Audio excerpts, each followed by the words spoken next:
I'm not teaching, I am publicly learning. Hi and welcome to Learning for the Life in UK test part 87, the Rebellion of a Clans, I think part 4, that is on page 34, while doing shoulder impingement training, and if you participate in shoulder impingement training, that is at your own risk. But we will focus on the Rebellion of the Clans. So we were quite far through. So it happened that let's first connect these three numbers which we had, and they make sense. So in 1607, so we have 1607, 1614, and 1621. In 1607, the people knew that Queen Anne could not get more children. No child at all, no surviving child. So in 1607, they made the union in Great Britain. There was the Act of Union or the Treaty of a Union in Great Britain, and Great Britain resulted out of England and Scotland. Now, I don't have any idea how that helps. William and Mary's successor, Queen Anne, had no surviving children. This created uncertainty over the succession in England, Wales, and Ireland and Scotland. Succession, that is one name. I used it a few times. The successor, but succession, that is the noun. Okay, succession. Because we're having some words and it's not completely clear what are ancestors, inheritors, successors, and so on. And succession is one of these words. In England, Wales, and Ireland, and in Scotland. The Act of Union, known as the Treaty of Union in Scotland, was therefore agreed in 707, creating the Kingdom of Great Britain. I have no idea how that helps with Queen Anne having no children, but maybe it has something to do who can become the next king regular in England if one from Scotland comes. I don't know, it's not explained how it helps. But so, in 1707, it was clear that Queen Anne had no children, so we could make it England and Scotland one country. But this is all we know. And when in 1714, 7 years later, Queen Anne died, and George I became king. And George I could not speak German, so ministers became more important.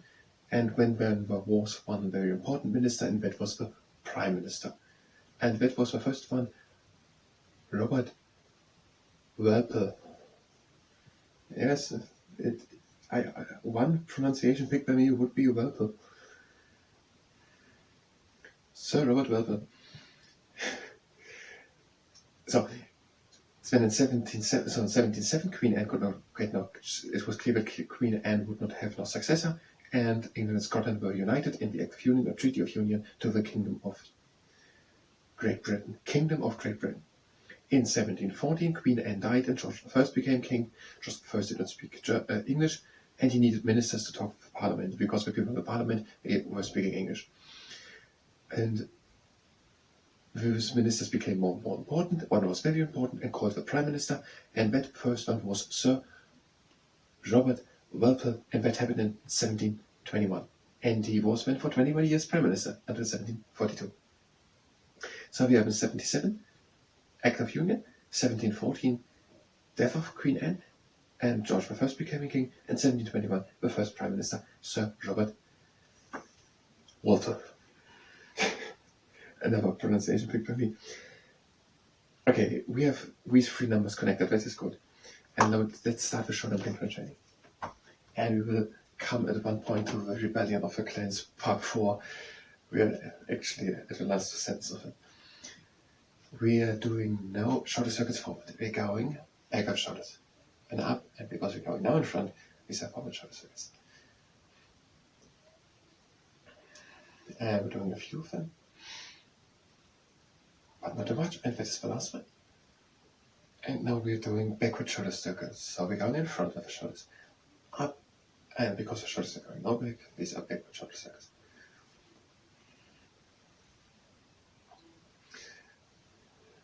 And one last. And now we're doing advanced shoulder circuits. We're having long arms, and the hands are formed to fist, and we're going as far as we can backward shoulders. Now try to come further back with the shoulders while you lift the shoulders up. Try to lift the shoulders high up while you bring them in front. Try to bring the shoulders further in front while you bring them down. Try to bring the shoulders further down while you bring them back. Try to bring the shoulders further back while you lift them up. Try to bring the shoulders high up while you bring them in front. Try to bring the shoulders further down while you in front while you bring them down. And we are changing. Try to bring the shoulders further in front while you lift them up. Try to bring the shoulders high up while you bring them back. Try to bring the shoulders further down while you bring them back. Try to bring the shoulders further down while you bring them in front. Try to bring the shoulders high up while you bring them up. And the last two movements, try to bring the shoulder up while you bring them back. And try to bring the shoulders further back while you bring them down. So, now we're going on. In 1745,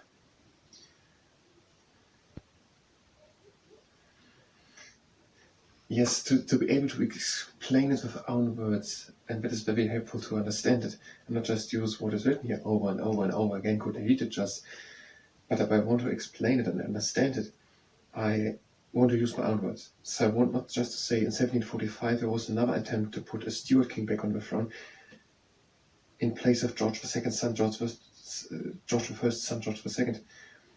But I would just like to explain the story.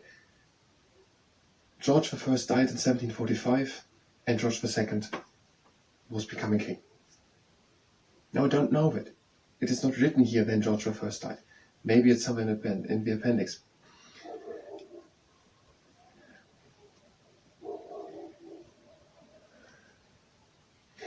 It narrows it down to just one expression. In 1745, it was tried to push George II off the throne.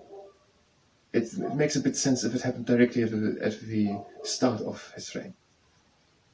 But we don't know it. It could be in the middle.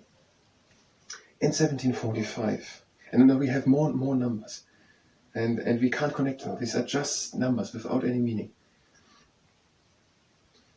In 1745, there were attempts to put, instead of George II, who was, yes, a Protestant, but he was not a Stuart, as would it be the grandson of George II, and his nickname, Bonnie Prince Charles or Edward Charles Stuart, onto the throne. So a lot of people in Scotland, the Jacobites, I'm thinking of Jacobites, wanted to put Edward Charles Stuart or Bonnie Prince Edward onto Bonnie Prince Charles onto the throne. He was the grandson of James II, who was a Stuart. So Bonnie Prince Charles was also a Stuart. So a lot of people in Scotland wanted him on the throne and not George II. There was a battle, the Battle of Cullen, and the Scottish army lost. Charles had come back for that to fight with the Scottish people, but they lost. And now I think are called percussions, are followed. And the chieftains of the clans in Scotland, the now landlords, but only if the English were in favour of them, and the normal clansmen became tenants, and they had to pay for the land they used to do agriculture on. But it doesn't have to be agriculture, because in that whole time started the process which is known as the Highland Clearance. The Highland Clearance.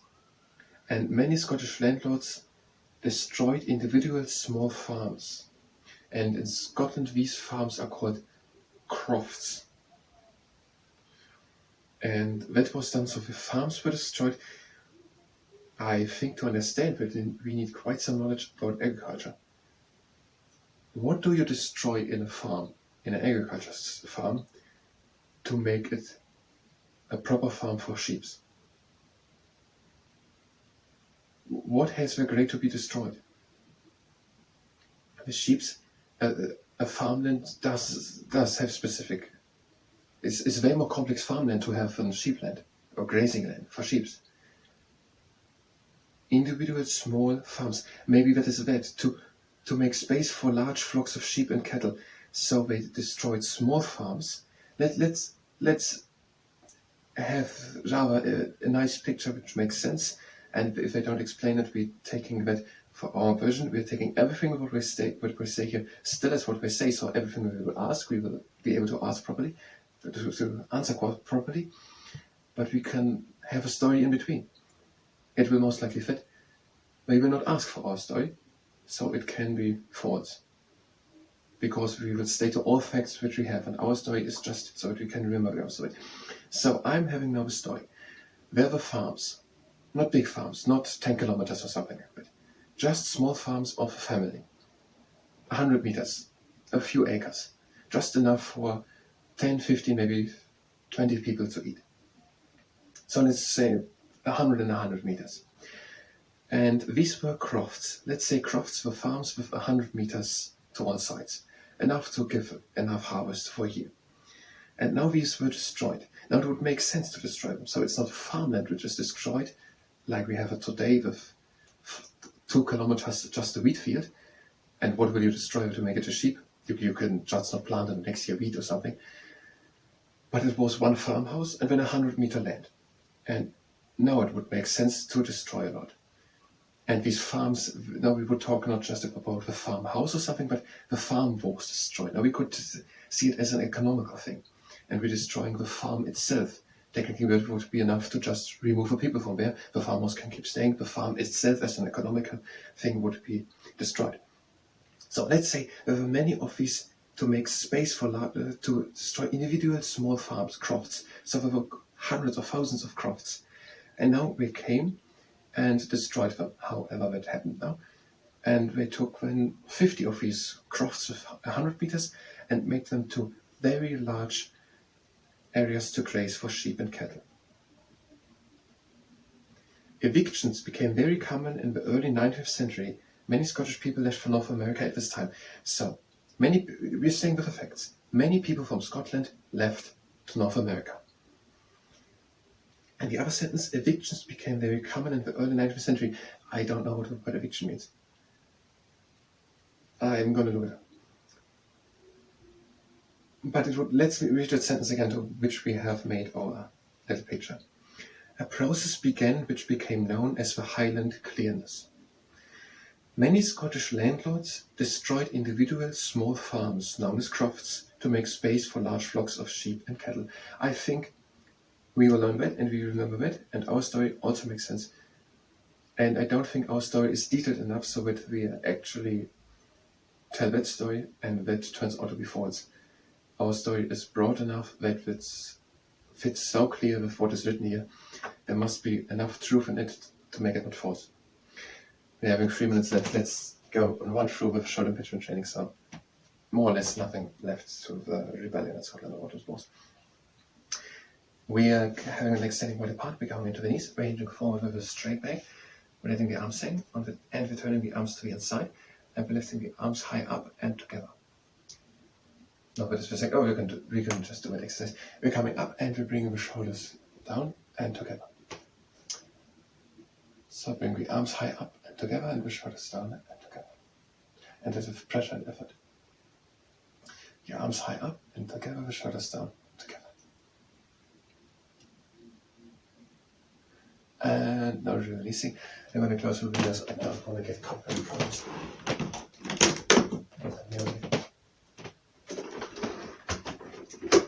And we're going to do that exercise one more time. The legs are standing wide apart. We're going a bit into the knees, ranging forward with a round leg, letting the arms hang, turn the arms to the inside, bring the arms high up and together. We're straightening up and bringing the shoulders down and together. The arms high up and together, the shoulders down and together. And with effort. Arms high up and together, shoulders down and together. And releasing. And the next exercise, enter the knees, hinge forward, this time with a straight leg, and we are pinching the scapulars together, and pinch the scapulars really together. Now make fists with the arms, and lift the arms high up, and pinch the scapulars still together. Like that. And release it all again. And the last time, pinch the scapulars together. Effort, this is a muscle exercise. Make fists with the hands, and lift the arms up, and pinch the scapulars together. And releasing it all again. So this was a pretty short impingement training, but it's okay. Taking the arm in front, and just stretching the arm. And the other arm in front, and we're stretching again the arm.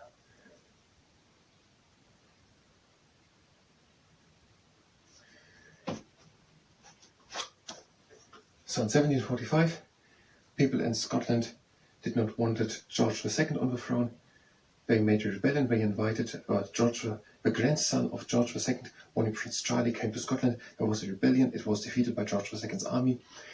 the chieftains of the clans were degraded to landlords, but only the English were in favor of them. The clansmen became tenants who had to pay for the land they used. The highland clearance also began at that time, and smaller farms known as crofts were destroyed to create large flocks, or to make space for large flocks of sheep and cattle. So cattle are cows. And evictions became more common in the early 19th century, and people left to North America. Thank you very much. Next time.